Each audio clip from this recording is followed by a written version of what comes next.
শুধু একবার কাউকে পাঠান, অনেক মানুষ এসব গুনাহ করা থেকে বেঁচে যাবে।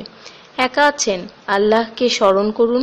কষ্টে আছেন, মোহাম্মদ ও আলে মুহাম্মদের উপর দরুদ পড়ুন। মন খারাপ থাকলে ইয়া হাইয়ু ইয়া কাইয়ুমও পড়ুন। টেনশনে থাকলে ইয়া রাহিমও পড়ুন। ফ্রি থাকলে মেসেজটি ফরওয়ার্ড করুন, হে আল্লাহ, আমার উপর এবং তোমার নবীর উম্মতের সকল সদস্যদের উপর তোমার রহমত বর্ষণ করো, আমিন। তথ্য: আপনি কি জানেন পবিত্র কোরআন শুনলে ক্যান্সার হয় না? আর যদি ক্যান্সার সেল শরীরে থেকেও থাকে তাহলে তাও মারা যায়। দীর্ঘ সময় ধরে আল্লাহকে সেজদা দিলে জ্ঞান ও বুদ্ধিশক্তি বাড়ে। মাথা ব্যথার সমস্যা হয় না, চুল পড়া দূর হয়ে যায়।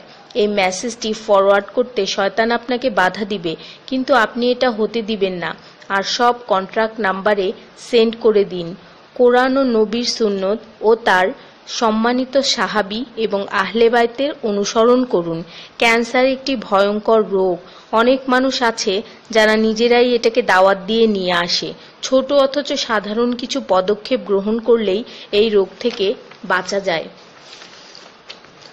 বেশিরভাগ মানুষ খাবারের পরপরই পানি পান করে নেয়।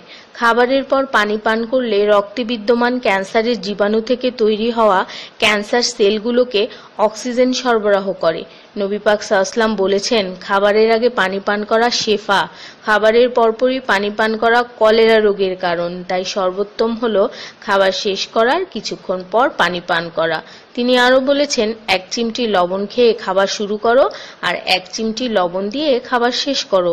এ কথাগুলো তাদেরকেও জানিয়ে দিন যারা আপনার কাছে জীবনের চেয়েও প্রিয়।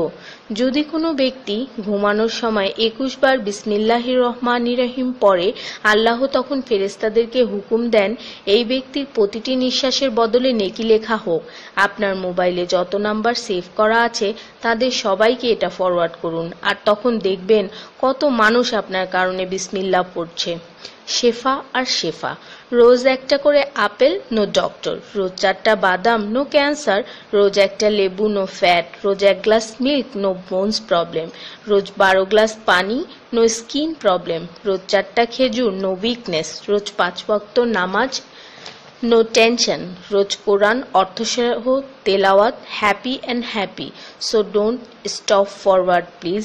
স্কিনের জন্য অজুর পানি, হার্টের জন্য কোরআন তেলাওয়াত, স্বাস্থ্যের জন্য নামাজ, আর খুশি থাকার জন্য আল্লাহর জিকির করুন।